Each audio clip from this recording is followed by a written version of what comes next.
when turbocharged Park Avenue mom Ivy Ames finds she's been downsized from her high-powered corporate job and her marriage, she swiftly realizes that she's going to need a whole new way to support herself and her 2 private school daughters. At first, she does the obvious thing. She panics. Then she decides to put her years of marketing savvy to work and dreams up a brilliant new business, helping upscale New Yorkers get their precious little darlings into the most exclusive kindergartens in the city. And now, the Ivy Chronicles. Part 1.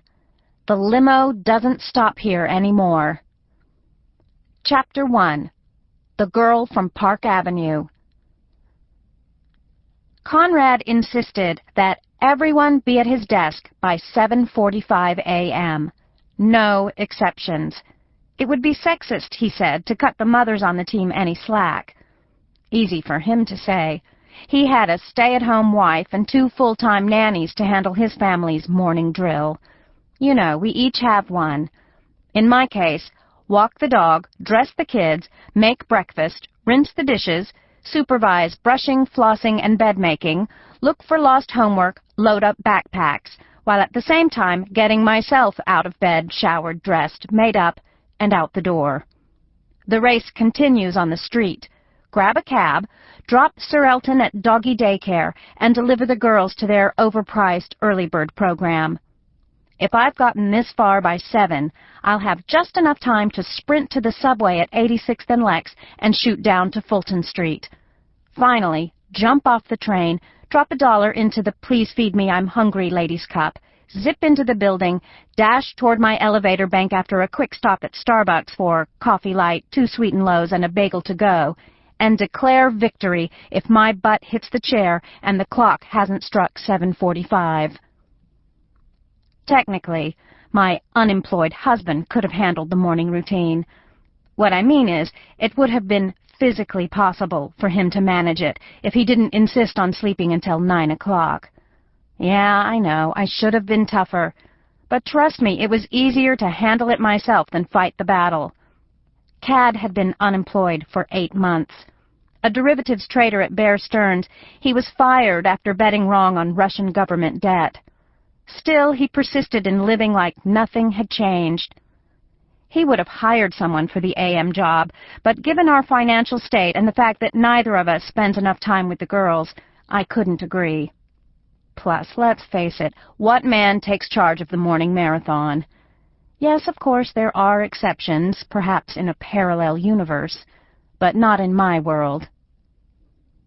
On this particular day, I just wanted to snuggle back into my warm Duxiana bed with its heavenly feather duster and yummy down quilt, the bedding I'd acquired at ABC Carpet and Home for the price of a small car. That would feel delicious. Already I'd completed the usual routine, while also swinging by Duane Reade for the glitter hairspray Skylar and Kate wanted for Hanukkah. It was 7:47 when I arrived at the 21st floor offices of Mayoki Bank, where I was a vice president of some stature. It felt like I'd already put in a day.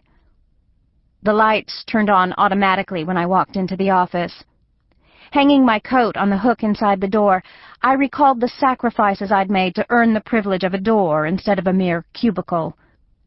For the past 6 months, I'd been assigned a critical project, codename Bullship, which had me working until 9 or 10 o'clock p.m. through the week and several hours a day on weekends. I skipped my 6-year-old birthday party to supervise systems testing. I spent half my vacation solving bullshit problems that no one else could handle. I missed my 15-year business school reunion because 2 team members quit suddenly, and Conrad insisted I stay in town to hire replacements. But this project would turbocharge my career and land me the promotion I deserved, so it would all be worth it. As I took the buttered bagel out of its brown paper bag, a flash of white and pale yellow centered squarely on my chair caught my eye.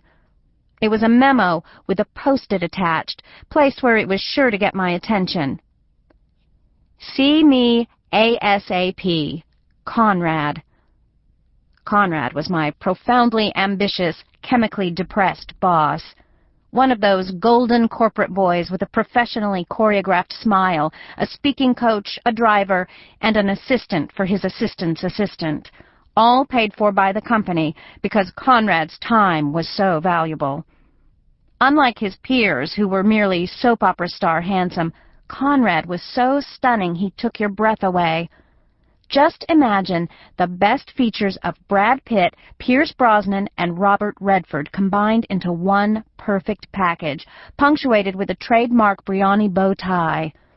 That was Conrad, the blonde-haired, blue-eyed Adonis who had graced the covers of Mayoki's annual report for the last 7 years. Behind his back, his direct reports called him the Face. We were sure he had posed his way to the top. The note was giving me the willies. This was irregular. When Conrad wanted me, his songwriter secretary just called with a summons. "Ivy, Conrad wants to see you right away. Can you drop everything and fly up to 60? "Has he taken his meds?" I would ask. None of his direct reports dared to face him until he'd had his daily Wellbutrin. It paid to know what you were up against.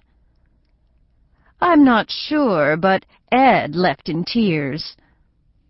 Hearing this, I would postpone. Today, however, there was merely the note, attached to a memo from whom? My eye scanned the heading. Memo to Conrad Caviller, from Drayton Bird, re-engineering recommendation. Conrad, it occurs to me that with the $5 million we've each been charged with saving, we could help each other by cutting Ivy Ames's department and merging it into mine, creating a center of marketing excellence.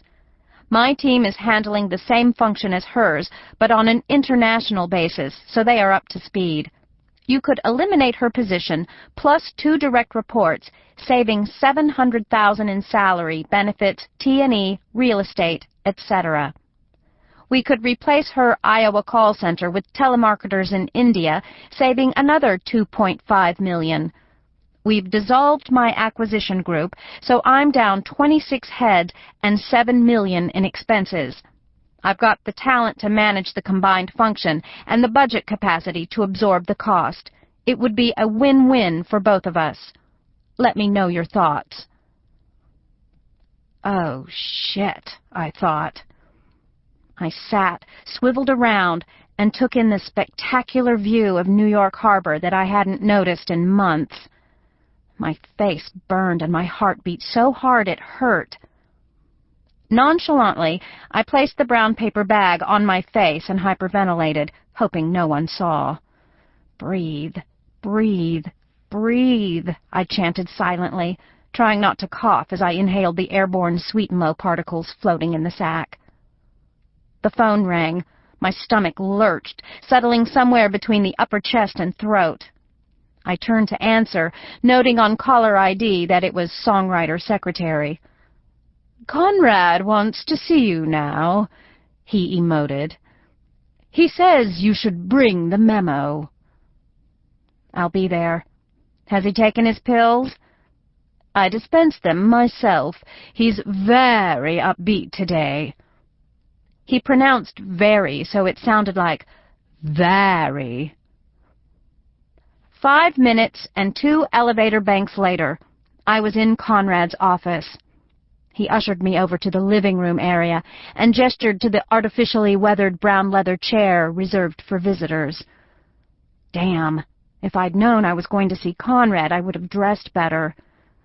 Juxtaposed against his pinstriped Hugo Boss suit and red bow tie, the Persian rugs and the original Chagall, I was hopelessly outmatched.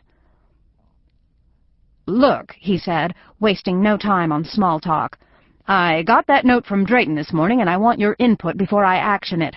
What are your thoughts?" Think quickly, say something smart. "It's a ridiculous idea," I started. Too defensive.